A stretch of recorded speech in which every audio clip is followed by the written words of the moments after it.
Nous reprenons au paragraphe « L'amour de Dieu nous est très utile.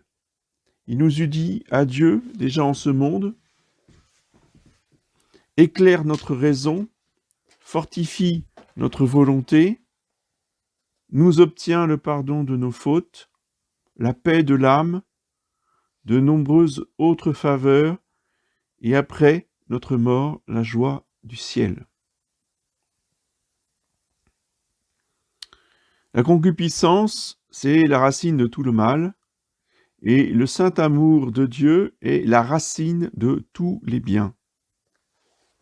L'huile est le symbole de l'amour de Dieu. Elle surnage dans l'eau, elle éclaire, elle calme la mer et adoucit toute chose. Il en est de même de l'amour de Dieu. Le feu aussi agit comme la charité. Il s'élève, il éclaire, il réchauffe et il purifie. L'or est un symbole de l'amour divin. C'est pour cela que tous les objets liturgiques qui touchent la Sainte Eucharistie, que ce soit l'hostie ou le précieux sang, eh bien, doit être de l'or. Les objets doivent être recouverts d'or.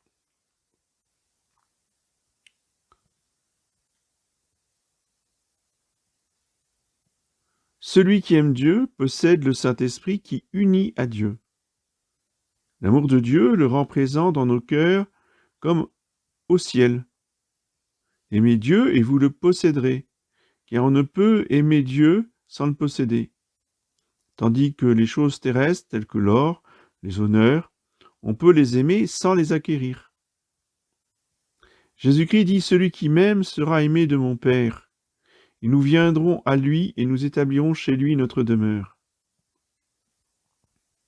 Saint Jean dit encore « Celui qui aime Dieu vit en Dieu et Dieu en lui. » L'amour de Dieu et la grâce sanctifiante sont donc inséparables. Où existe l'un, existe l'autre. Celui qui aime Dieu est déjà au ciel ici-bas. Vous habitez la terre et vous possédez déjà le ciel si vous aimez chrétiennement. Il n'en est pas de même. Il n'en est pas de l'âme comme du corps. Si celui-ci voulait s'élever au ciel, il faudrait changer de place. Mais pour élever le cœur vers le ciel, il suffit de le vouloir. Aimer, c'est déjà être bienheureux, dit saint Augustin. Aussi, ne devons-nous pas longtemps nous demander si nous plaisons à Dieu, mais si nous avons de la complaisance en Dieu. Celui qui aime Dieu obtient par le Saint-Esprit qui habite en lui la lumière de l'intelligence, la force de la volonté, le pardon des péchés et la vraie paix de l'âme.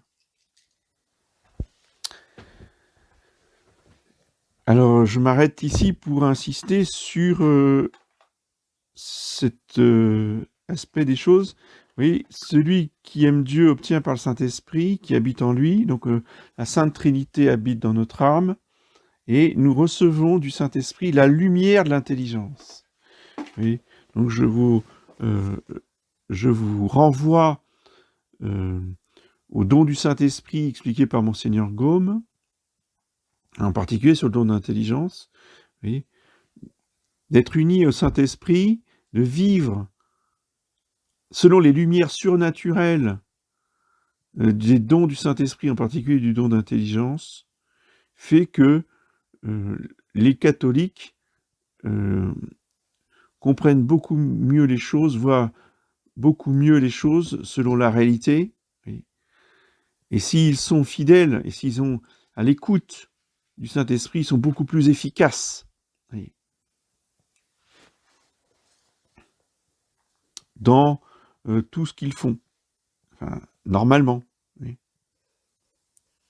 Des catholiques qui prétextent, vous voyez, de la difficulté de la situation actuelle.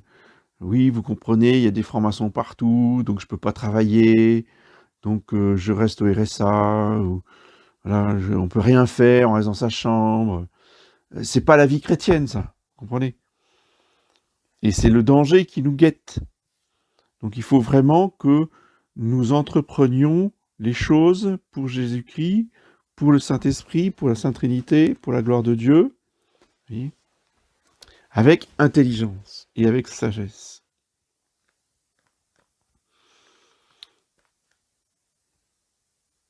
Notre âme, continue l'abbé Spirago, ressemble à un miroir qui réfléchit les objets qu'on lui présente. Si nous tournons donc notre âme vers l'amour de Dieu, la divinité y rayonnera, c'est-à-dire qu'elle comprendra mieux les choses divines. Elle sera éclairée. La vraie sagesse consiste dans l'amour de Dieu. L'on ne se rend compte de la douceur du miel qu'en le goûtant. Et on ne connaîtra Dieu que si l'on goûte son amour. Et comment pouvons-nous goûter l'amour de Dieu? Il n'y a pas 36 moyens. Par la méditation, par la vie intérieure. Et parce que la communion sacramentelle, la communion eucharistique, ce qui nous vient tout de suite à l'esprit, comment est-ce qu'on peut goûter Dieu? Ben justement, quand on le mange, c'est le cas de le dire. Hein. Mais non, la Sainte Eucharistie sera complètement insipide. C'est comme pour les sermons, hein. C'est pareil, ça marche de la même façon. Les sermons et l'Eucharistie sont complètement insipides aux âmes qui ne méditent pas. Oui, donc c'est clair et net. Si on n'a pas cette méditation dans le cœur, ce dialogue, cette conversation avec Jésus-Christ, cette conversation avec la Sainte Trinité, vous voyez, eh bien, la communion ne porte pas de fruits et on ne la goûte pas. Elle porte des grâces, mais on ne la goûte pas.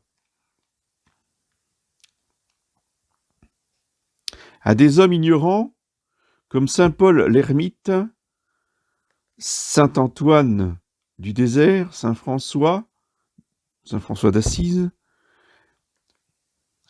l'amour a donné la science de Dieu. Saint Dominique, le fondateur donc de l'ordre dominicain, se plaisait à dire « J'ai plus appris dans le livre de l'amour que dans toutes les saintes écritures. Le fer rougi se laisse facilement forger. L'âme embrasée de l'amour de Dieu est plus sensible aux inspirations du Saint-Esprit. Rien ne donne plus de force et de courage que l'amour de Dieu. L'amour maternel de la poule, d'ailleurs craintive, de par sa nature, la porte, lorsque ses poussins sont en danger, à les défendre même contre les hommes. Une mère qui aime son enfant ne craint aucune fatigue. L'amour de la chasse, de la pêche, rend l'homme insensible aux fatigues qui accompagnent ses exercices. L'amour supporte tout et souffre tout. Les choses que l'on aime faire ne coûtent aucune peine, car on aime la peine elle-même. Si l'amour naturel donne déjà de pareilles forces, que doit-il en être de l'amour divin? Si vous aimez Dieu, vous serez capable des plus grandes choses. Par l'amour de Dieu, nous obtenons le pardon de nos péchés. Jésus-Christ dit de Marie-Madeleine, « Beaucoup de péchés lui seront remis parce qu'elle a beaucoup aimé. » L'amour couvre la multitude des fautes. Le feu consume la rouille, la charité consume la rouille du péché. Rien n'assainit plus vite un terrain rempli de ronces et d'épines qu'un incendie. De même, une seule étincelle de l'amour divin purifie notre âme de toutes ses fautes. L'amour de Dieu ne supporte même pas le voisinage du mal. Le Saint-Esprit, revenu dans l'âme qui aime Dieu, l'inonde d'une paix surnaturelle. Le Saint-Esprit est appelé le consolateur. Celui qui aime Dieu se sent pénétré de sa présence, et elle lui procure plus de jouissance que toutes les joies du monde. Et ça, aucun mondain ou aucun païen ne peut avoir la moindre idée de ces effets de la présence de Dieu dans l'âme, des jouissances surnaturelles que notre Seigneur communique à l'âme de celui qui l'aime et qui l'adore. Celui-là seul qui aime Dieu possède la vraie paix de l'âme. Celui qui aime est dans la joie, et celui qui n'aime pas tremble. Celui qui aime Dieu a la véritable paix, parce que sa volonté est conforme à la sienne. Cette conformité et la paix sont une seule et même chose. Par la charité, nous obtenons de Dieu de nombreuses faveurs. Plusieurs saints, par exemple, eurent des révélations célestes. Tel est le sens de la promesse de Jésus-Christ. Celui qui m'aime, mon Père l'aimera, moi aussi je l'aimerai, et je me révélerai à lui. Alors, tout le monde n'a pas cette grâce, vous voyez, d'avoir des révélations personnelles de Jésus-Christ. C'est réservé quand même à certaines âmes, choisies par lui, mais ce qui peut être beaucoup plus répandu, beaucoup plus facile à obtenir, c'est des grâces pour comprendre, pour saisir, vous voyez, ces révélations privées, pour saisir ces paroles de Jésus-Christ aux âmes privilégiées. Et le drame de nos jours, c'est que justement, la plupart enfin pas la plupart, mais un très grand nombre, disons, un trop grand nombre de clergés comme de fidèles, vous voyez, rejettent les paroles de la Sainte Vierge ou les paroles de notre Seigneur sous prétexte que ce n'est pas la révélation. Ça, c'est le drame. Et évidemment, ils se condamnent, ces gens-là, à ne rien comprendre. Mais c'est un signe, si vous voulez, après, on ne juge pas les consciences, hein, mais c'est quand même un signe de manque d'amour de Dieu. Celui qui aime, forcément, même s'il ne comprend pas certaines prophéties ou certaines révélations, a du respect pour ces révélations en question. Des gens qui l'attaquent, qui attaquent, qui luttent, qui combattent ces révélations privées, ne sont pas inspirés par l'Esprit de Dieu. C'est le moins que l'on puisse dire.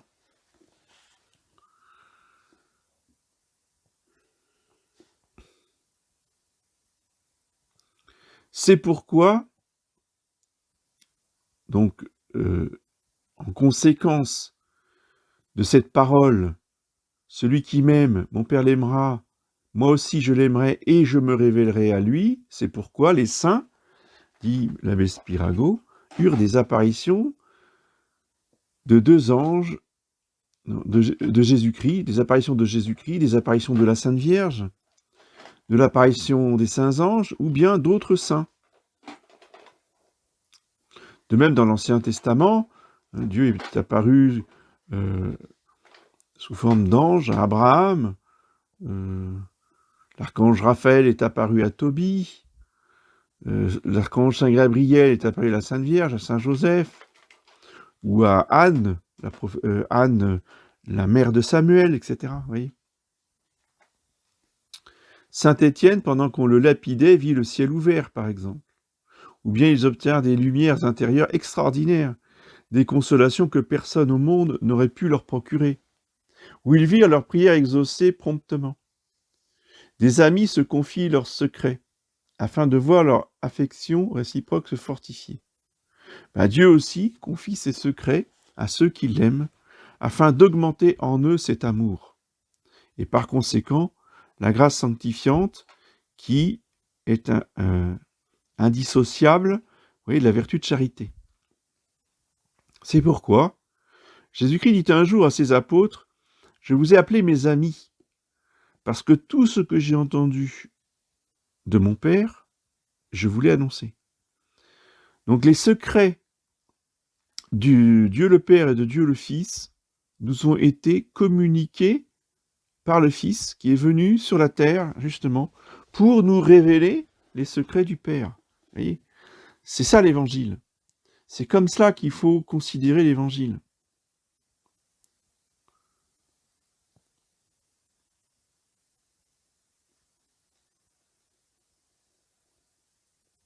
C'est pour cela aussi que tout tourne au bien de celui qui aime Dieu, dit saint Paul.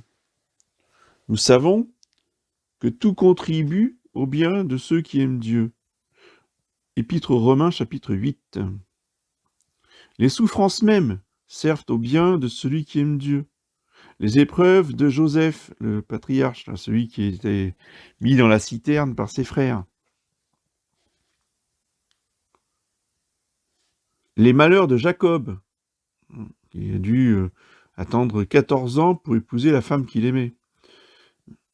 Les épreuves de Tobie, avec le voyage, les dangers, le poisson qui a failli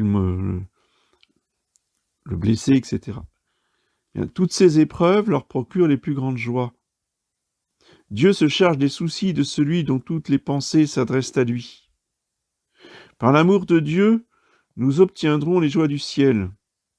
Saint Paul dit, l'œil de l'homme n'a point vu, son oreille n'a point entendu, ni son cœur n'a éprouvé ce que Dieu réserve à ceux qu'il aime. En effet, l'homme qui aime Dieu est riche en bonnes œuvres. Le feu est insatiable et s'étend toujours davantage, et aussitôt qu'une âme est envahie par l'amour de Dieu, elle est infatigable dans l'exercice des bonnes œuvres. Aussi, saint Paul nous dit-il, l'amour de Dieu nous presse. L'amour divin nous durera toute l'éternité, ne cessera jamais, alors que les autres vertus, dit saint Paul, disparaîtront. La foi disparaîtra, l'espérance disparaîtra. Par contre, la charité durera toute l'éternité.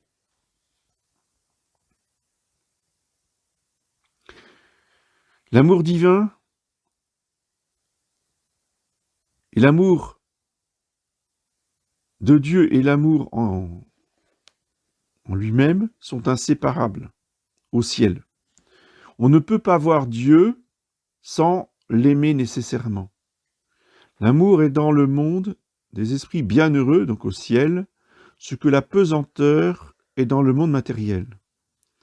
Et tous les hommes sont collés à la terre et personne ne peut s'élever sans une force proportionnée.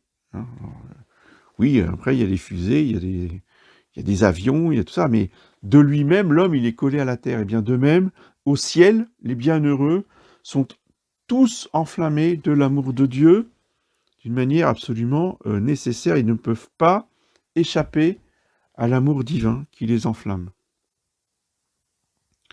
On ne peut voir un si grand bien sans l'aimer nécessairement. L'amour est dans le monde des esprits bienheureux, donc ce que la pesanteur est dans le monde matériel. Le centre vers lequel tout converge, c'est Dieu. Celui qui a goûté la douceur de la charité divine perd peu à peu le goût des joies du monde, dit saint Alphonse. Donc le meilleur moyen, voyez, de se détourner de l'esprit du monde, de lutter contre le monde, de lutter contre le démon, c'est justement de grandir dans l'amour de Dieu, de rechercher cet amour de Dieu, d'exercer la vertu de charité, ne serait-ce qu'en récitant l'acte de charité, même quand on ne ressent absolument rien, même lorsque nous n'avons aucune émotion, peu importe. Ce n'est pas ça la charité. La charité n'est pas dans le sentiment. La charité n'est pas dans l'émotion. La charité est dans la volonté. Et réciter l'acte de charité, c'est dire à Dieu, mon Dieu, je veux vous aimer. Je veux vous aimer de tout mon cœur, de toute mon âme, de toutes mes forces. C'est ça que Dieu attend de nous. C'est pas que nous ayons des transports d'émotions. De la grandeur de notre amour pour Dieu, continue l'abbé Spirago, dépendront la valeur de nos bonnes œuvres et le degré de notre félicité éternelle. Alors là, c'est un très grand principe de la vie spirituelle, de la vie surnaturelle. la valeur d'une action ne dépend pas de la difficulté ou de la grandeur de l'action en elle-même. Elle dépend du degré d'amour de Dieu. Donc une petite œuvre toute simple de miséricorde peut avoir beaucoup plus de valeur que une grande œuvre de miséricorde pour beaucoup de monde, qui nous coûte très cher, qui nous demande beaucoup de fatigue, voyez, etc., etc. Ce n'est pas cela que Dieu regarde, c'est le degré de la charité. Nos œuvres auront une valeur d'autant plus grande que nous les pratiquons avec une plus grande charité, dit saint François de Sales. Dieu considère moins la grandeur de l'œuvre que celle de l'amour. Ce qui fait que des religieuses enfermées dans un carmel, voyez, ou des moines enfermés dans un monastère, qui ne font absolument rien d'extraordinaire, qui font des travaux quotidiens, d'entretien, d'artisanat. Pour les moines, bon, bah, ils font le travail d'agriculteur, ils cultivent leurs champs, ils font leur pain, etc. Ça n'a absolument rien de particulier. Les païens font exactement la même chose. Oui. Qu'est-ce qui différencie le moine du païen d'un côté ou de l'anticlérical ou du communiste qui cultive son champ? L'amour de Dieu. C'est tout.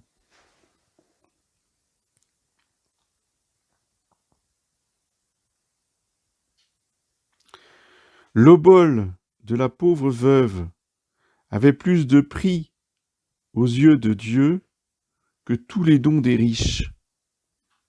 Évangile selon saint Marc, chapitre 12. En effet, comme dit saint Bonaventure, l'amour est l'épice des bonnes actions. Plus on possède en soi de ces épices, plus nos œuvres sont agréables au goût de Dieu. Toute œuvre qui n'est pas faite par amour de Dieu est sans mérite. Saint Paul déclare que le don des langues, des sciences, le don des miracles, le don des prophéties, les aumônes, et même la mort, si je donnais mon corps aux flammes, que je n'ai pas la charité, eh bien, ça ne vaut rien. Ces actions n'ont aucune valeur si la charité fait défaut.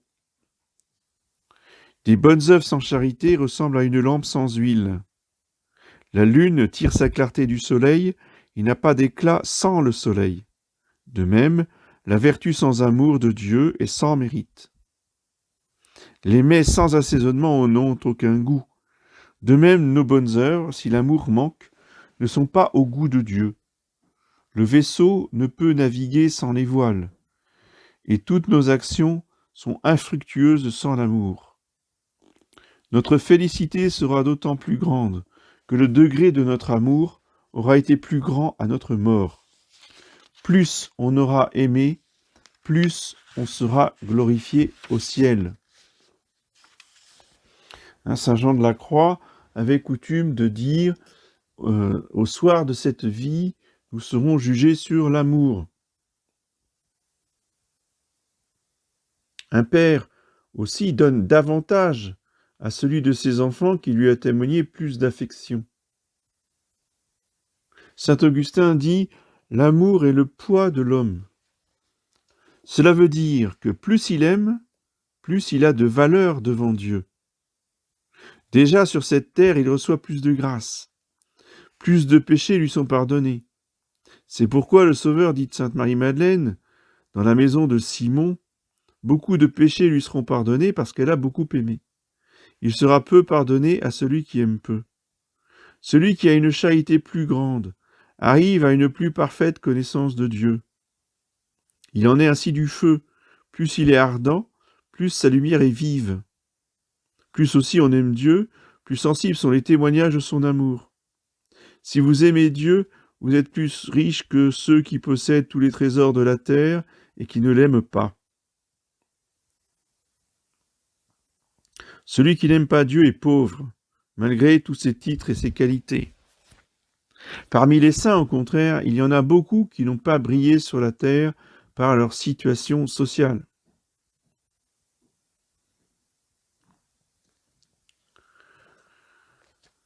L'amour de Dieu peut s'accroître par la méditation des perfections et des bienfaits de Dieu, par le détachement des choses de la terre et par de fréquents actes de charité. On entretient le feu en y ajoutant du bois ou du charbon. Eh bien, l'amour divin est entretenu par la méditation des vérités divines. Vous voyez, c'est ce que je vous disais tout à l'heure. C'est la méditation qui entretient le feu dans lequel nous mettons, vous voyez, du bois, nous alimentons l'amour divin dans notre cœur. Surtout, la méditation des souffrances de Jésus-Christ est faite pour développer en nous cet amour. La montagne du Calvaire est la meilleure école de l'amour. Et je vous recommande vivement un petit ouvrage de saint Alphonse de Liguori qui s'appelle « La pratique de l'amour envers Jésus-Christ ». C'est absolument sublime, c'est très simple, et là vraiment pour faire votre méditation, c'est du pain béni. Je répète, pratique de l'amour envers Jésus-Christ. Vous le trouvez très facilement, il est hérédité de moult fois, on le trouve partout.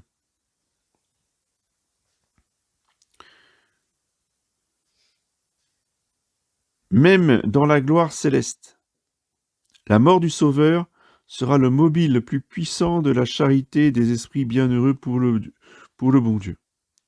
Le détachement des choses de la terre aide aussi à l'accroissement de la charité. Le bois brûle d'autant mieux qu'il est plus sec et moins humide. Ainsi, la flamme de l'amour divin embrasera nos âmes d'autant plus qu'elles seront plus détachées des inclinations vicieuses. De même qu'une pierre qui ne rencontre pas d'obstacle tombe directement vers le centre de la terre, de même notre âme s'élève directement vers Dieu, son centre et son but, si nous la débarrassons de toutes les chaînes qui l'attachent à la terre. L'amoindrissement de la concupiscence amène l'augmentation de l'amour. Aussi devrons-nous souvent produire des actes de charité, réciter les actes de charité. Toute faculté se développe par l'exercice. Ainsi, la faculté d'aimer Dieu se perfectionnera par la répétition des actes de charité. Il faudrait que les actes de charité, nous en fassions des oraisons jaculatoires. Vous voyez, dans la journée, quand on a un moment, l'esprit libre, vous voyez, que ce soit au volant, des fois on a des heures sur les autoroutes, vous voyez, peut de temps en temps réciter des actes de charité. Parce que la conduite sur une autoroute, ça ne demande pas vraiment beaucoup d'attention. Oui. Ou quand on fait un travail purement mécanique, qui ne demande pas de choses particulières. Hein. Pour les femmes, repasser le linge, on peut très bien citer un acte de charité, ça n'empêchera pas de repasser le linge.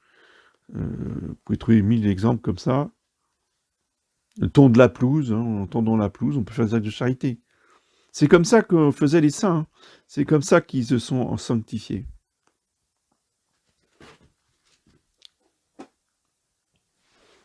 Jour et nuit, saint François d'Assise répétait ces paroles. Mon Dieu est mon tout.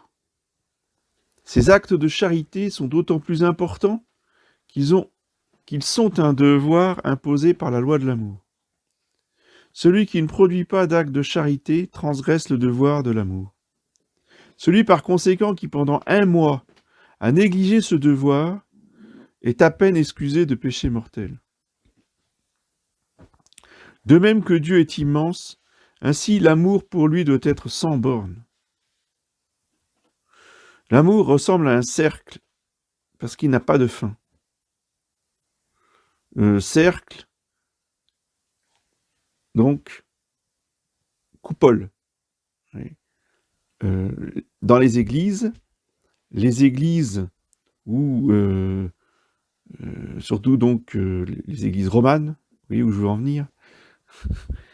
Les églises romanes expliquent plus l'amour par justement ces formes rondes que les églises gothiques qui sont en forme de pointe. Vous voyez, la rondeur exprime cette charité. Voilà. L'amour ressemble à un cercle, donc je vous l'ai dit, cependant l'amour n'augmente pas nécessairement d'une manière sensible. L'âme y devient seulement plus habile à aimer par l'exercice de l'amour. L'âme pense beaucoup plus souvent à Dieu, l'âme spontanément dira beaucoup plus souvent à Dieu qu'elle l'aime, voyez. Et c'est rien, mais c'est pas une question de sensibilité. L'amour de Dieu se perd par les fautes graves. Lorsque des nuées d'orage s'élèvent au firmament, le soleil cesse de briller et de réchauffer. De même en est-il du feu de l'amour divin dans l'âme pécheresse. Un jet d'eau éteint instantanément le feu physique, et le péché mortel le feu de l'amour divin. Celui qui a perdu l'amour de Dieu s'est détourné de lui pour se tourner vers les créatures. Le péché seul est capable de nous ôter la charité. C'est pourquoi saint Paul dit « Je suis assuré que ni la vie ni la mort, ni les anges, ni les principautés, ni les puissances, ni le présent, ni l'avenir, ni aucune créature ne pourra jamais nous séparer de l'amour de Dieu en notre Seigneur Jésus-Christ. » Épître aux Romains, chapitre 8. Voilà, donc nous avons terminé le chapitre sur l'amour de Dieu. Et la prochaine fois, eh bien, nous verrons le contraire de l'amour de Dieu, qui est l'amour du monde.